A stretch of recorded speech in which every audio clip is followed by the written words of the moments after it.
Ito guys, para sa latest update naman natin dito kay Infinix ngayong October 18, 2024. Ayan guys. Ito guys, bago tayo mag-umpisa ng ating update ngayon dito kay Infinix, ay mega loud shoutout po kay Goho Hime 179. So ayan, nagre-request po siya na hindi daw po siya na shoutout. At syempre guys, hindi lang yan kay Ma'am Grace din po from BGC. So ayan, shoutout po sa mga taga BGC. Napakaganda po lugar, BGC guys. Pasyalan natin. Tapos guys, ito na, update natin dito kay Infinix. Ngayong October 18, 2024. Yan, iisa-isahin po natin. Guys, ito, maganda to yung kanilang bagong labas na Hot 50i. Kasi ito, 256 gig na. At yung kanilang Smart 9. Kung naghahanap tayo ng budget phone, pero may malakas na processor, tamang-tama sa inyo to. Kasi may dalawang variant po yan. Pero dito guys, sa kanilang area, isang variant pa lang ang dumadating, 64 gig. So ayan guys, umpisahan na natin ang ating update. At syempre guys, isasama na rin natin yung kanilang tablets. Alam ko may mga naghahanap po sa inyo ng mga tablets ni Infinix. At ito guys, tama-tama kasi ito ay 11 inches na, then may tatlong variant siya na pwede nating pagpilian. At syempre hindi pa huli ang kanilang mga gaming phone. Ayan, budget phone na gaming phone na may mga naka-markdown din po dyan. So ayun guys, umpisahan na natin to. Ito na po guys ang update natin. Unahin na po natin ang Infinix XPad. Ito guys, may tatlong variants po ang Infinix XPad. Ito guys, kung gusto natin ng Wi-Fi only, merong dalawang variants po yung kanilang Wi-Fi. Para po sa kanyang 4GB RAM 128, 7,499. At kung gusto naman natin guys ng mas malaking internal storage, meron din pong 4GB 256GB na XPad. Pero yun po ay 8,499 lang. Nag-add lang po tayo ng 100. So yun po yung Wi-Fi only. Hindi po siya nalalagyan ng SIM. At syempre guys, kung gusto naman natin ng nalalagyan ng SIM, meron din pong XPad na LTE o yung 4G LTE. Yan, pwede po natin lagyan ng SIM yan, single SIM, open line.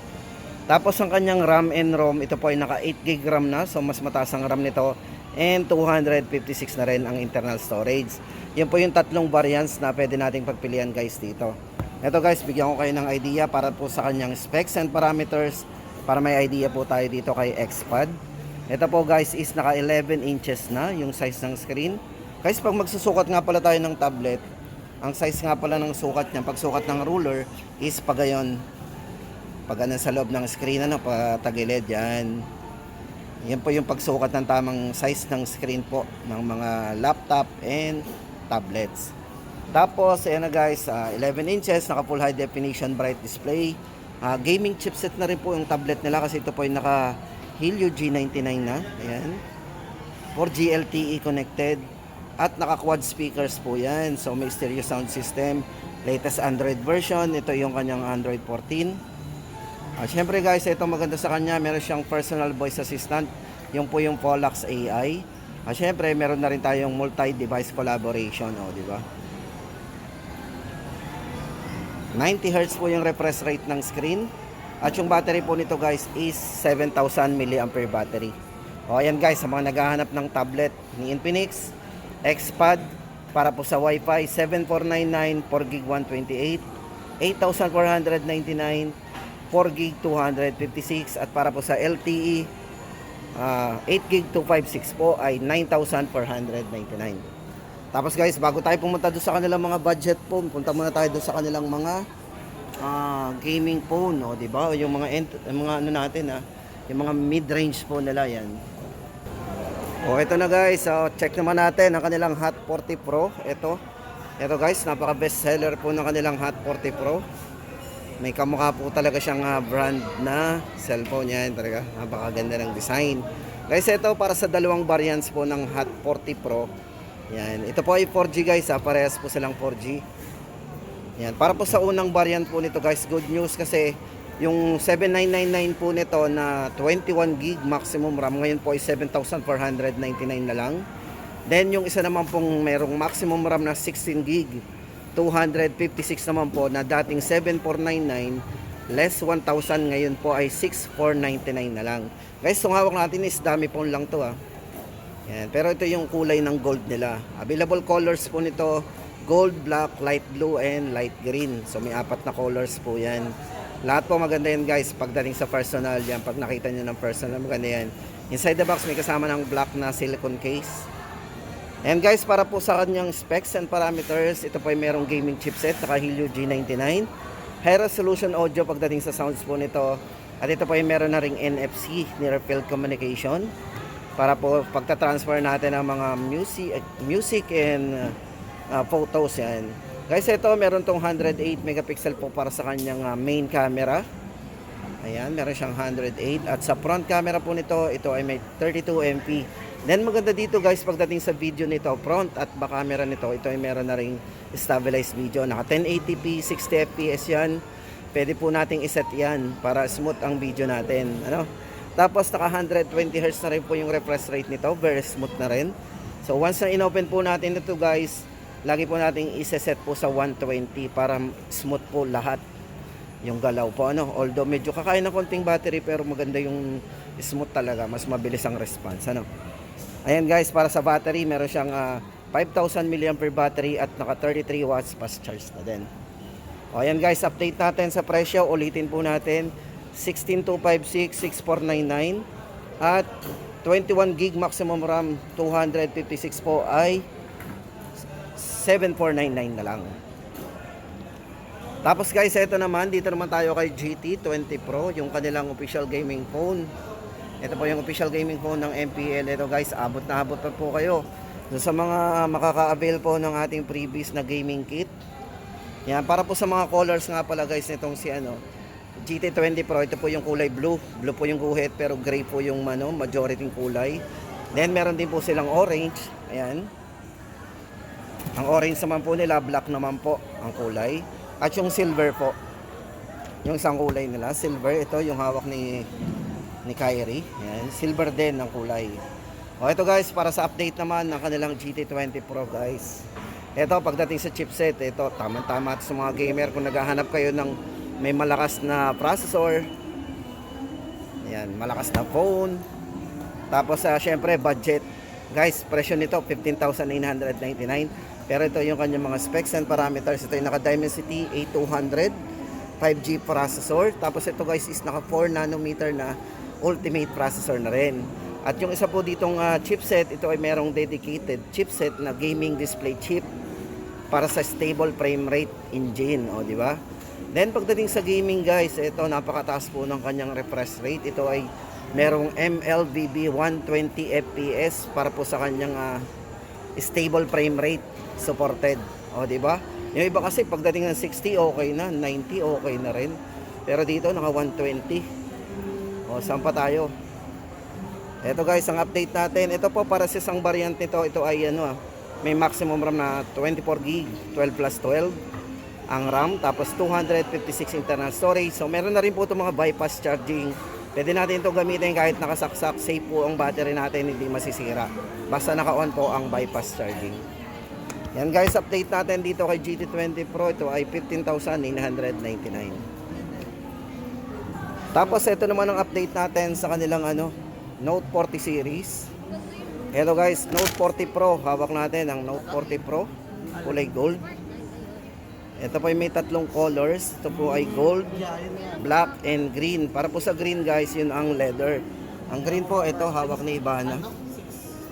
So ito po yung maganda rin po guys ang color nito. Napaka elegante pagdating sa personal kasi ito ay pinaghalong gold and leather.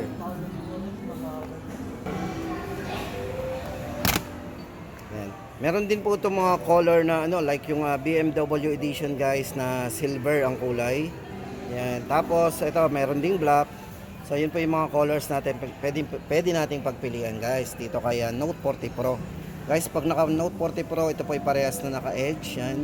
Para po sa 4G and 5G. Guys, difference po ng 4G and 5G nito ay syempre unang-una yung chipset. Ang 5G po ay naka Dimensity 7020 5G chipset ang ginamit. Ang isa naman po ay naka Helio G99 kapag 4G. Then pagdating sa charging po ng 5G nito, naka 100 watts. Tapos naka Type-C po pareho yung kanyang cord, yung C to C kung tawagin. Then yung 4G naman po niya is naka USB Type-C naman, naka 70 watts fast charging. O ayan guys ang difference nila pagdating sa sa specs. Ayan. Then sa presyo guys, ang 4G po natin ito ay 10,999 at ang 5G naman po ay 15,999. Parehas po silang ginagamitan ng wireless mag-charge. So ayan. Pwede po natin gamitin yan kahit mag-charge tayo wirelessly. Meron siyang kasamang magnetic case. Di ba? Pwede maki-charge dito any brand basta meron kayong wireless capability. Di ba? Mostly mga high-end phone ang gumagana sa wireless. Pero dito kay Infinix, meron sila dito mga mid-range lang, di ba? Minsan nga papasok pa yan sa entry level kapag nag-sale pa yan. Tapos ito guys naman, ang update naman natin dito sa kanilang 030. Ito guys, sa mga nagtatanong sa atin ng 030 5G ni Infinix, ito po ay halos wala na, nagkakaubusan na po ng stock ito kasi hanggang ngayon po ay iniintay po nila yung bago daw pong lalabas na nakapalit po nito. Ayan, hanggang ngayon po ay wala pa. Abang-abangan na lang po natin. Para po sa update po natin guys ito, baka makakakita po kayo sa mga ibang mga store. Ito po yung update natin sa presyo po ng 4G and 5G nito. Para po sa 4G nito guys, ito ay naka Helio G99 din. Pagdating naman po sa 5G, ang chipset na ginamit is naka MediaTek Dimensity 8020. Napakataas po ng ginamit. At syempre guys, maganda dito sa camera. Meron siyang front vlogging camera. Sa front camera, naka 50MP. Tapos naka 4K resolution ang front camera nito. Di ba? Meron siyang 4K resolution. Pwede natin i-set yung video niya, no? Yan, naka 4K, naka 60 FPS, di ba? Front camera na naka 4K, taas ng resolution. Tapos ang maganda dito guys, kay 030, naka 144 din yan ng refresh rate, parang si ano din, si GT. Naka 144 ang refresh rate ng screen niyan. Ito guys, merong 68 watts fast charging na din. Camera 108 megapixel para sa main camera and 32MP naman sa front camera. Yan. Price po natin sa 4G 8,999 at 12,999 naman po sa kanyang 5G. Yan po guys ang latest update po kung halimbawa mayroon tayong makita sa mga store and kiosk ng Infinix. Yan na po yung update natin sa presyo. Pero mostly nagkakaubusan na talaga. Tapos ito na guys, punta na tayo doon sa kanilang mga entry level naman ang pag-usapan natin.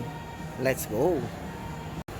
Ito na po guys ang update naman natin sa kanilang mga budget phone. Ito tama-tama guys to sa mga nagwo-worry na bibili ng mga budget phone pero nagwo-worry baka mag-lag di ba? Mabagal masyado. Pero guys ito may re-recommend ko sa inyo yung bagong labas ni Infinix. Ito tama-tama sa inyo guys ito.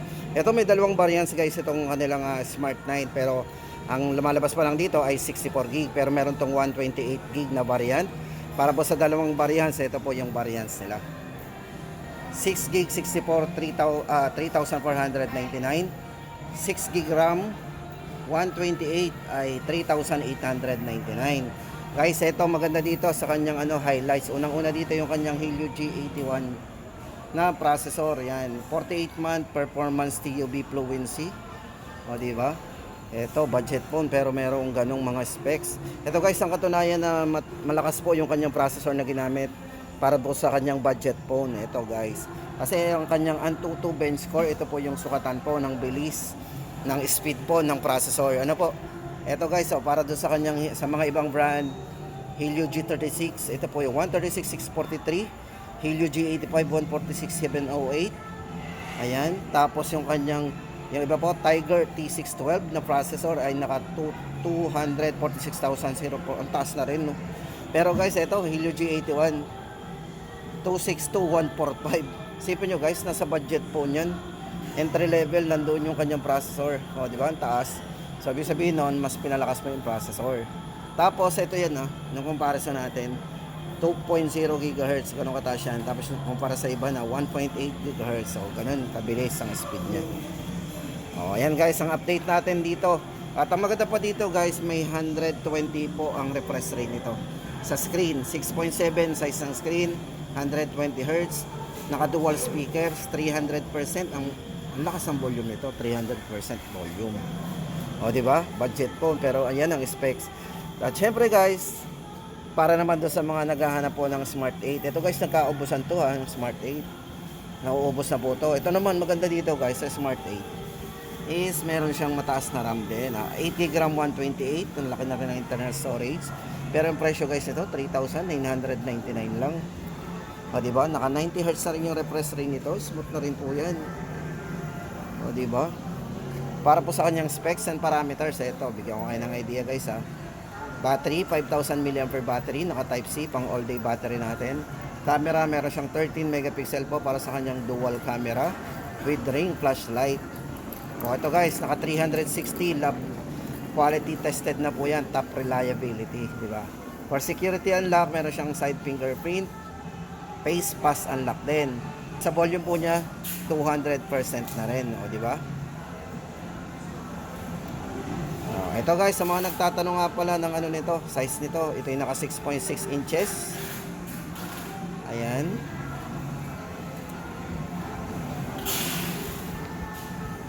Ito guys, napaka best seller po yan, yung mga Smart 8 na yan. Tapos guys, hindi lang yan, ang 64 gig nga pala na variant ito, 3,399 lang, o di ba? Napakamura ng Smart 8. Tapos hindi lang yan, ito naman yung kanilang Smart 8 Pro. Ayan, kung naghahanap naman tayo ng discounted kay Infinix, yung kanilang Smart 8 Pro po na may mataas na RAM. Ito, naka 16 gig maximum RAM po yan.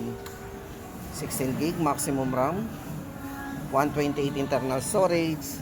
Dati pong 4,999, ngayon po ay 4,599 na lang. Camera po, ang tumaas sa kanya, naka 50 megapixel na dual AI camera. 90 Hz na rin po yung refresh rate ng screen, very smooth. 6.6, very handy ang size ng screen niya. Then, ayan nga po guys, naka-sale na, 4,599 Smart 8 Pro. O, tandaan po natin yan ha, para hindi po tayo malito pag bibili po tayo. Yan na po yung aasahan natin mga presyo.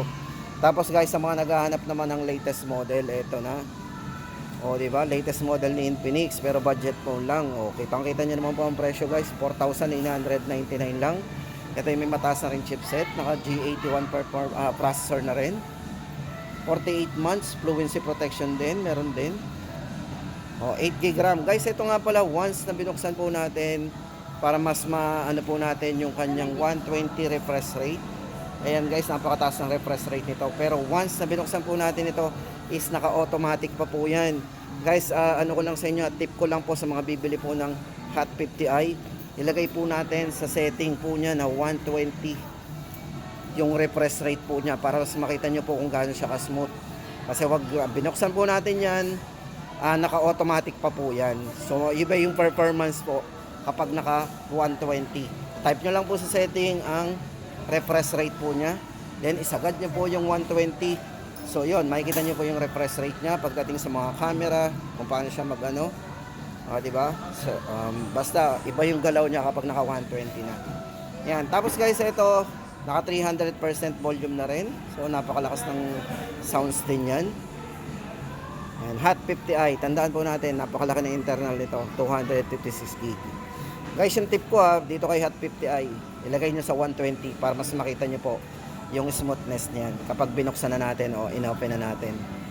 Tapos hindi lang yan guys, ito naman ang update natin sa kanilang Hot 40i o Hot 40i series.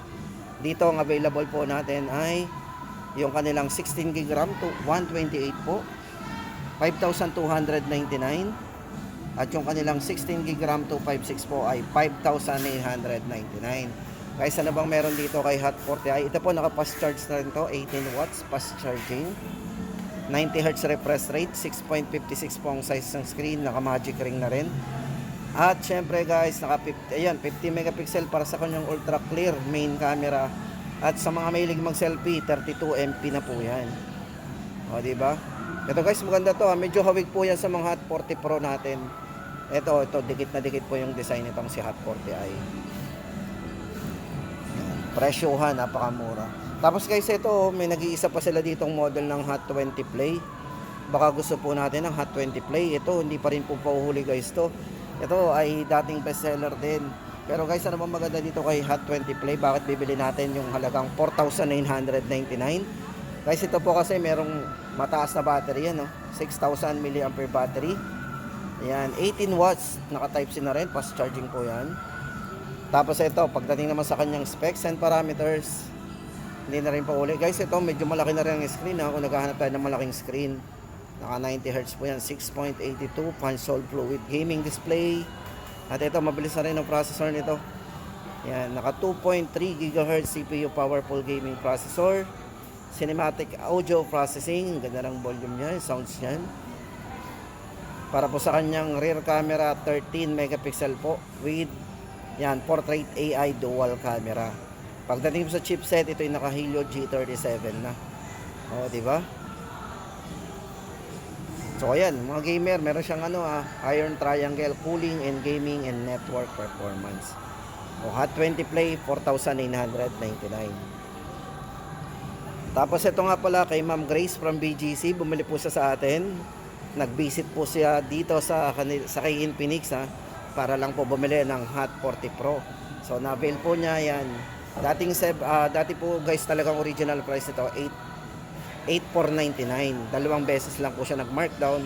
Ngayon po ay 7,499 na lang po yan. Naka Helio G99 na po yan para sa ultra speed processor. 21 gig maximum RAM, 256 internal storage. At syempre guys, ito medyo malaking screen ito, naka 6.78. At parang naka AMOLED po yan na maganda rin, maliwanag. Ito po ay naka full high definition plus 120 Hz na rin po yung refresh rate niya. At para sa main camera, 108 megapixel po ito. So maganda lang dito guys kay Hot 40 Pro, ito ay meron na rin itong dual view video pagdating po sa video recording at naka-stabilize video po ang front at back camera nito. Kaya syempre, sulit na sulit tayo sa mga ganong presyo. Tapos nandoon na lahat, o di ba? O ayan guys, ang update natin dito kay Infinix sa kanilang mga budget phone at tablet. At syempre guys, yung kanilang mga gaming phone, yung kanilang mga top of the line, di ba?